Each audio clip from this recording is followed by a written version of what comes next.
Je donne la parole au professeur Chantal Delsol.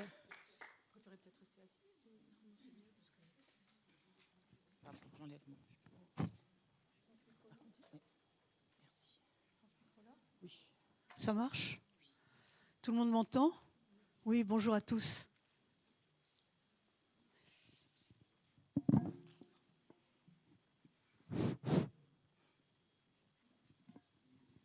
Quelle précision! Nous sommes exactement à l'heure. Bonjour à tous. Je vais essayer de vous raconter, j'espère clairement, les aventures de la raison. J'ai donné ce nom à mon topo parce que je voudrais évoquer un processus qui s'est déroulé dans les temps modernes et postmodernes, c'est-à-dire un excès de la raison qui outrepasse ses facultés, ses possibilités, puis une récusation de ces excès, tantôt par les spiritualistes, tantôt par les pragmatiques, en accord avec les croyances générales du temps, la négation de la raison et le retour à des formes pré-scientifiques. Enfin, la mise en danger de la raison scientifique par le naufrage des fondements premiers. Ce sera la conclusion rapide. Et il faut tout de suite dire, c'est très important, que tous les peuples, sauf nous, j'entends la culture occidentale, donnent un sens à leur existence par l'intermédiaire des mythes. Et les mythes, ce sont des récits signifiants, hein, qui donnent un sens à la vie. Et il apparaît chez nous, j'entends en Europe d'abord, une idée nouvelle, qui est l'idée de vérité. Elle apparaît avec Parménide, le présocratique, et elle apparaît avec Abraham, le voyageur infatigable, si infatigable, disait Thomas Mann, qu'il finit par découvrir Dieu. Qu'est-ce que c'est que l'idée de vérité? L'idée de vérité consiste à dire que le sens de la vie n'est pas donné par des récits imaginaires, mais par des réalités. La vérité, c'est ça. L'idée de vérité, c'est ça. C'est la prise en compte d'une réalité. Eh bien, nous sommes les fils de Parménide et d'Abraham. Je dis Abraham parce que c'est le père du judéo-christianisme, si vous voulez, mais après, le christianisme vient derrière. Donc, nous sommes les fils de Parménide et d'Abraham. Nous croyons dans une vérité, dans des vérités. Et cette nouveauté est un véritable séisme. C'est-à-dire que nous nous emparons d'un mythe, nous emparons des mythes et nous en faisons des témoignages de vérité à partir de ce moment-là. Et c'est très important pour l'histoire de la raison. Nos croyances deviennent universelles et exclusives. Exclusives. C'est-à-dire que ce qui est vrai est universel, ça doit être pour tous. Si le Dieu d'Abraham existe en réalité, il existe aussi pour les Chinois et pour les Indiens, pas seulement pour les tribus d'Abraham. Alors qu'auparavant, avec les mythes sont ce qu'on appelle idiosyncrasiques, c'est-à-dire que chaque mythe est une particularité d'un temps et d'un lieu. Ça ne marche pas à côté. Vous avez des dieux mythiques qui sont les dieux de la ville d'Athènes et d'autres les dieux de la ville de Thèbes. Donc, un mythe, c'est autre chose qu'une vérité. La vérité, elle est vraie partout. Alors, ça, c'est juste un rappel des origines pour montrer d'où ça vient. Le déploiement beaucoup plus tard, à partir du XIXe siècle, des idéologies puis des totalitarismes est une succession, mais cette fois sans transcendance, mais peu importe, est une succession du régime de vérité qui a été instauré par Parménide et les judéo-chrétiens. C'est-à-dire que les idéologues reprennent cette idée de vérité. Vous voyez bien comme leur idée de vérité, leur idée est universelle, et en plus, ils la défendent avec fanatisme. Vous vous souvenez tous, sans doute, des querelles théologiques, parfois absurdes et ridicules, entre les différentes branches du marxisme. C'était incroyable. Des véritables querelles théologiques, c'est-à-dire que c'était des querelles de vérité. Une vérité contre une autre. Mais non, la vérité est là, non, elle est là, etc. Donc, il est arrivé ceci, la vérité s'est faite tyrannique. La vérité des judéo-chrétiens, des chrétiens surtout, s'est faite tyrannique. La vérité des idéologues, plus tard, après la Révolution, se fait tyrannique. Donc, vérité religieuse, puis vérité idéologique. Et aujourd'hui, le processus continue ailleurs, mais c'est toujours le même processus, on n'est pas dans les mythes. Ce que nous appelons la technocratie traduit une vérité scientifique ou technique, ou les deux à la fois, qui gouverne souverainement. Et toutes ces vérités sont, au cours du temps, d'autant plus tyranniques qu'elles sont sûres d'exprimer la raison, hein, c'est-à-dire un langage unique et universel qui exclut la contradiction. A est A n'est pas non A. Voilà. La sacralisation de la raison en déesse, la raison avec un grand R, la raison de la Révolution française, la raison est une déesse, comme vous vous en souvenez bien, montre d'abord qu'il y a encore une vérité après la disparition de la vérité religieuse. Donc vous voyez, il y a un passage de l'un à l'autre. Et ce qui est très intéressant, c'est qu'à partir de ce moment-là, à partir de la période révolutionnaire, ce qu'on peut appeler la saison révolutionnaire, la vérité va être saisie sans incertitude, alors qu'auparavant, la vérité de la foi religieuse était saisie avec une forme de doute, avec la raison, avec un grand R, la foi, je parle entre guillemets, se transforme en connaissance. Autrement dit, les Lumières ont voulu sauver l'idée de vérité en rendant la vérité certaine, en la délivrant des affres de la foi, qui est toujours, évidemment, livrée au doute. Il faut toujours se souvenir à ce propos de ce que disait Jacobi au début du XIXe siècle. Et il appelait les certitudes de foi, je mets certitude entre guillemets, le salto mortale, le saut mortel, le saut périlleux au sens d'un saut mortel. La démarche de foi, c'est toujours un saut périlleux, un saut mortel. À partir du XIXe siècle, XIXe, XXe, et maintenant, la morale, elle aussi, va devenir une vérité certaine, fondée sur la raison, ce qui est, entre nous, une aberration, parce que la morale n'est pas une vérité certaine. Autrement dit, les défenseurs des Lumières, qui ratifient la disparition des dogmes religieux, ne souhaitent pas se débarrasser de l'idée de vérité. Et ils vont tellement loin qu'ils fondent donc la morale de la dignité humaine, qu'ils récupèrent chez les chrétiens, ils reprennent l'idée de dignité humaine, ils la fondent dans des postulats kantiens qui sont considérés comme des dogmes rationnels, qui est entre nous une aberration. C'est-à-dire qu'en fait, Kant a fait croire qu'il fondait tout sur la raison, mais en réalité, il y avait une religion derrière. Il y avait une religion de la dignité humaine. Il avait récupéré des traces. Vous savez, Schopenhauer disait Kant est comme cet homme qui va dans un bal masqué à Venise et qui courtise une beauté masquée parce que sa femme n'est pas là et qui s'aperçoit à la fin qu'il s'agit de sa propre femme. Kant, avec la religion, c'était ça, disait Schopenhauer. Et Schopenhauer avait tout à fait raison. Donc, la vérité demeure importante, à condition qu'elle soit évidente, objet de science, je mets entre guillemets, et non pas objet de foi, ou si vous préférez, objet de connaissance, et non plus d'adhésion, empreinte de doute, d'inquiétude, comme l'était la vérité religieuse. Alors, après les Lumières, donc, l'affirmation des certitudes, des certitudes religieuses, des dogmes, laisse place à ce qu'on appelle le catégorique. Donc, toutes les références qui ont été gardées de la culture chrétienne, à commencer par l'humanisme et la dignité humaine, se manifestent dans la proposition catégorique et elles sont littéralement assénées par la raison évidente. C'est ici que nous en sommes. Ça peut paraître paradoxal au premier regard, mais la modernité qui était issue de plusieurs siècles de doutes religieux, parce qu'il y a eu plusieurs siècles de doutes avant la saison révolutionnaire, va être une époque non pas de déploiement de l'incertitude, ce à quoi on aurait pu s'attendre, mais au contraire de déploiement des vérités dogmatiques beaucoup plus certifiées que celles mêmes qui avaient été décelées. C'est ce qui est étonnant, mais finalement ça peut se comprendre. Dès lors, les vérités qui fondent la morale et qui fondent l'action en général sont considérées comme scientifiques, elles apparaissent infaillibles, irrécusables.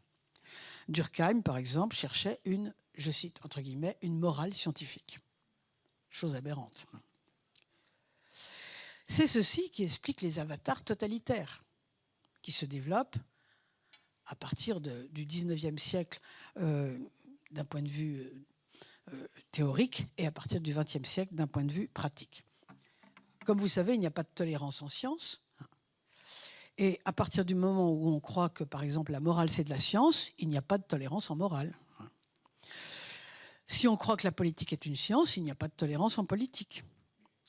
Alors, naturellement, ce postulat est illusoire, puisque nous savons bien que les principes de l'action humaine, c'est-à-dire la politique, la morale, et la morale c'est une action, hein, ne peuvent reposer que sur des croyances en des valeurs, hein, pas sur des croyances en des vérités.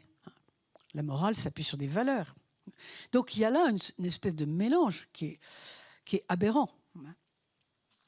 C'est donc un désir chimérique de soustraire la vérité au doute, et en même temps, on profane l'idée de vérité. Je pense que l'idée de vérité a été profanée de cette manière. Alors, ce fanatisme de la raison, qui s'avère plus insupportable encore que ce qu'il avait été au départ avec les dogmes religieux, va se développer depuis 1793, je ne dis pas 89, parce que 89, c'est une révolution calme qui n'espère que changer de système politique. 93, c'est une révolution ontologique, hein. Tocqueville l'avait déjà vu d'ailleurs.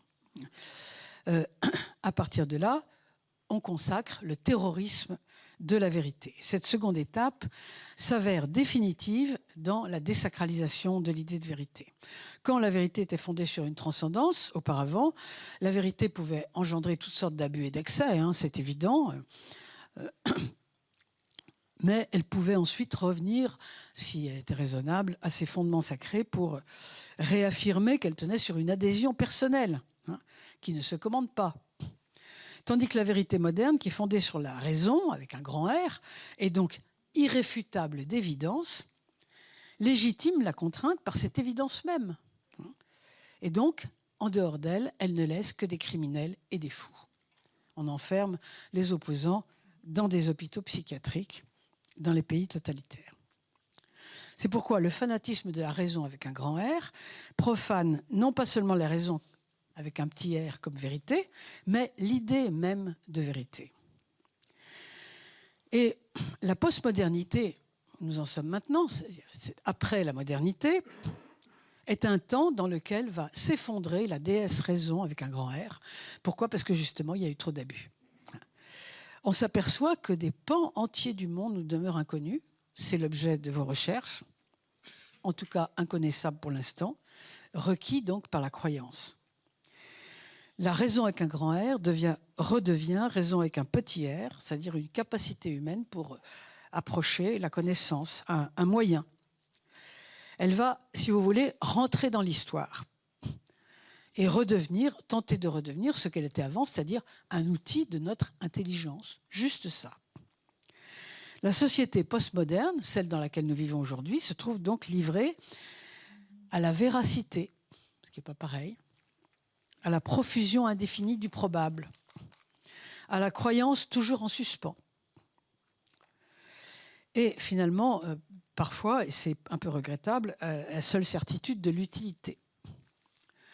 La dogmatisation a donc fait finalement la perte du régime de vérité qui a été fracassé par ses propres caricatures, ce qui arrive très souvent. Hein. Un système, une institution, une croyance est souvent fracassée par ses propres caricatures parce qu'elle a été trop loin. La foi idéologique, c'est littéralement considéré comme une science. À ce titre, elle a récusé les autres pensées, comme on interdit des fables. Et aujourd'hui, les gouvernements technocratiques s'imaginent volontiers que leurs réponses politiques sont les seules possibles et les seules bonnes. C'est le TINA de Thatcher. There is no alternative. Il n'y a pas d'alternative. Autrement dit, la politique est une technique. Nous savons exactement ce qui est bon pour vous. C'est ainsi que commence, dans les temps postmodernes, mais même un peu avant, une guerre contre l'idée de vérité. Ça commence avec Chestov. Avec Chestov et ce qu'il a appelé, je cite, entre guillemets, la pensée du dehors. Chestov dit « 2 et 2 font 4, c'est la mort ». Les principes universels, les vérités éternelles, n'ont pas de sens en elles-mêmes. Elles sont un cauchemar.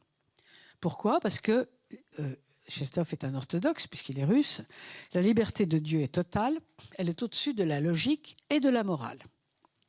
C'est-à-dire que Dieu est le maître du vrai et du bien. Par exemple, Dieu pourrait faire que le procès de Socrate n'a jamais existé. Voilà ce qu'il dit. Et nous autres humains, nous n'avons qu'une seule chose à faire, dit-il, essayer de vivre au milieu des mystères. et nous méfier des soi-disant évidences. Pourquoi critique-t-il la raison ? Vous allez voir pourquoi je cite Chestov, parce que ce n'est pas anodin, ça va très loin au fond. Il critique la raison pour défendre la spiritualité. Il pense que si on considère les éléments seulement sous l'angle de leur causalité, on va oublier les finalités. Vous voyez ? Cette méfiance vis-à-vis de la pensée rationnelle, pour mieux valoriser la spiritualité, apparaît à cette époque en Russie, chez Dostoïevski par exemple, et bien d'autres. Comme vous savez, le propre du génie russe est de réfléchir non pas sur les systèmes et les généralités, mais de réfléchir toujours sur le particulier, sur l'individuel, sur le fait unique et spécial. Autrement dit, au lieu de la raison, disent-ils, et vous allez voir, ils ont après une longue hérédité derrière eux, en lieu et place de la raison, il faut préférer le cri, la prière, l'acte magique. Cet intérêt pour la particularité répond à un dégoût de la raison sèche, sans spiritualité, stérile. Il faut que chacun puisse avoir sa vérité. Il s'agit donc d'un démantèlement du savoir pour laisser place au foisonnement des mythes individuels qui sont fondés sur les croyances. Vous avez donc une volonté de défaire la raison parce que justement, elle a été trop loin. La raison apparaît à ces auteurs comme une affaire occidentale, ce qui est vrai d'ailleurs, qui appauvrit tout, une espèce de sécheresse logique. Eh bien, Chestov, qui doit beaucoup à l'existentialisme de son époque, qui s'inspire énormément de Kierkegaard, va laisser derrière. Vous savez que Kierkegaard disait « La philosophie ne commence pas par l'étonnement », ce qui est la science, elle commence par le désespoir. C'est pas pareil. Donc, Chestov va s'inspirer beaucoup de Kierkegaard et qui pense que la connaissance s'efface devant l'ouverture au mystère. Ici, vous avez donc l'objectivité et la subjectivité qui se mêlent. Je vous donne un exemple.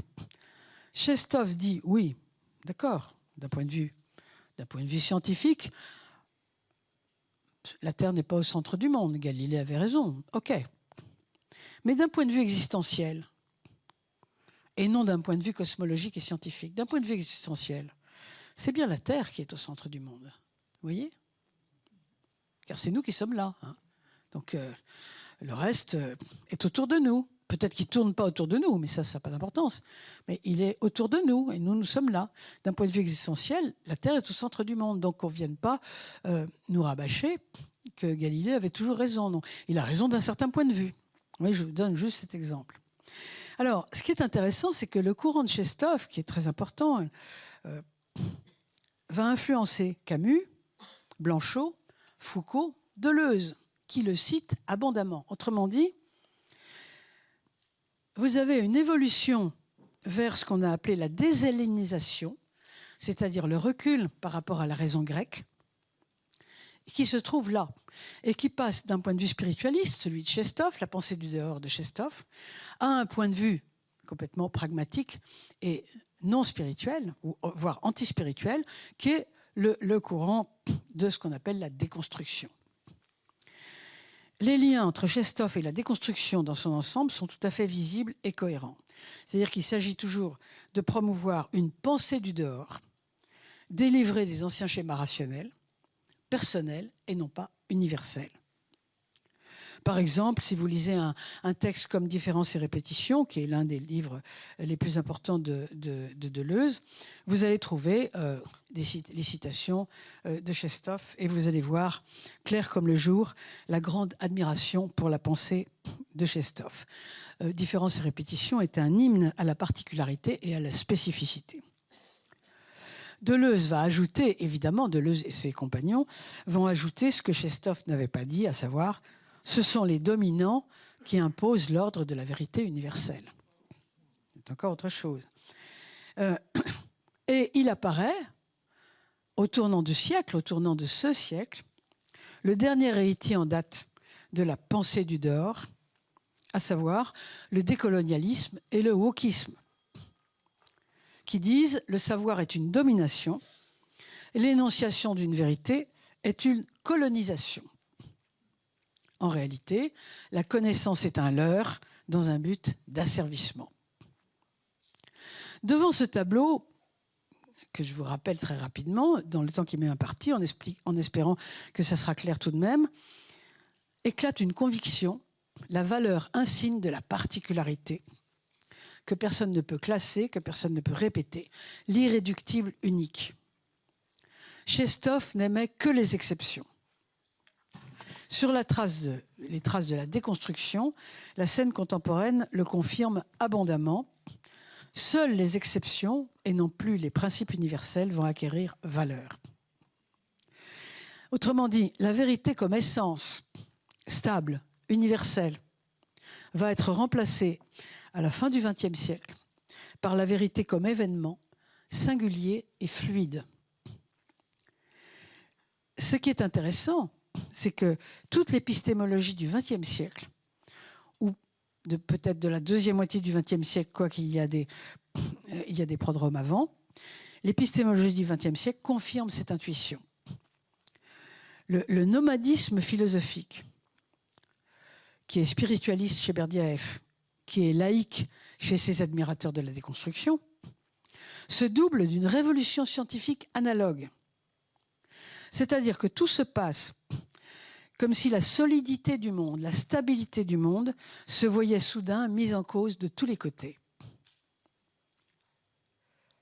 Il y a un passage des scientifiques d'aujourd'hui, de l'ontologie à l'histoire, ou si vous préférez, de l'être au devenir. Pour la science moderne, pour la science postmoderne, il n'y a pas d'être immuable et fixe. On peut dire que tout n'est que devenir. C'est une conviction qui s'installe au fur et à mesure des développements de la science moderne et contemporaine. Je vous cite un seul cas, mais on pourrait écrire tout un livre là-dessus. Chez Whitehead, par exemple, qui est l'un des plus grands scientifiques épistémologues d'aujourd'hui, il n'y a plus des êtres, mais il y a des événements. C'est très différent. L'univers n'est pas un composé d'êtres au pluriel, mais une rencontre d'événements. Et Dieu, s'il existe, serait moins, je mets Dieu avec une majuscule, serait moins un être que la conséquence de l'harmonie du monde. Vous voyez, tout ça est lié.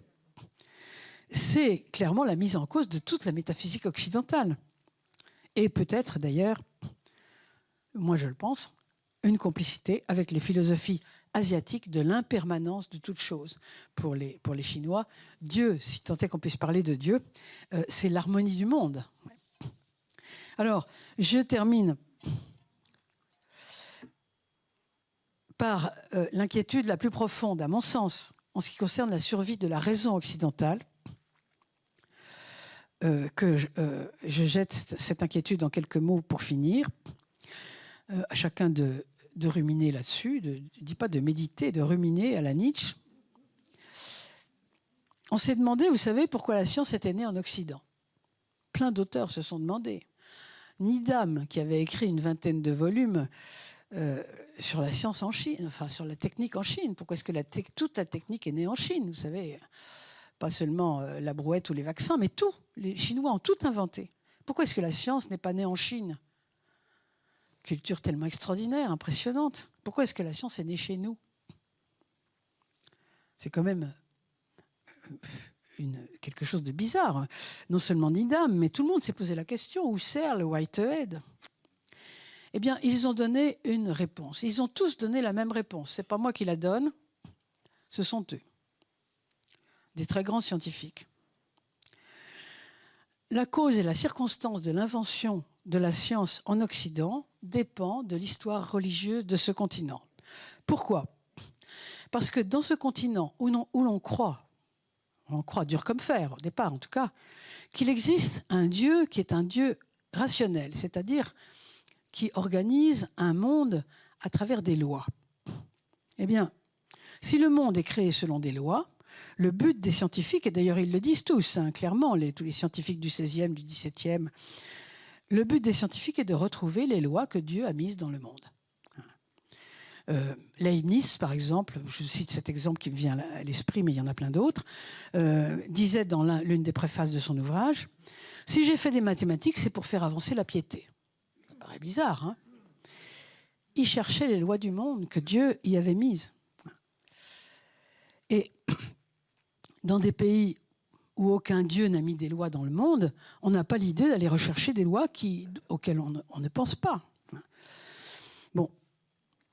Ça signifie qu'aujourd'hui, la débâcle religieuse et métaphysique depuis la modernité est en train d'entraîner les sciences avec elle. C'est-à-dire que si nous ne croyons plus à ce Dieu qui a mis des lois dans le monde, à la limite, est-ce que c'est tellement important d'aller rechercher des lois dont on pense qu'elles n'existent peut-être plus? Ceci a été bien décrit, notamment par Husserl. C'est là que j'ai trouvé les textes les plus intéressants là-dessus, que je vous laisse en terminant. Husserl écrit, je cite, « Le scepticisme à l'égard de la possibilité de la métaphysique signifie très exactement l'effondrement de la foi en la raison. » Voilà, je vous laisse sur ces interrogations peut-être un peu étranges. Merci beaucoup.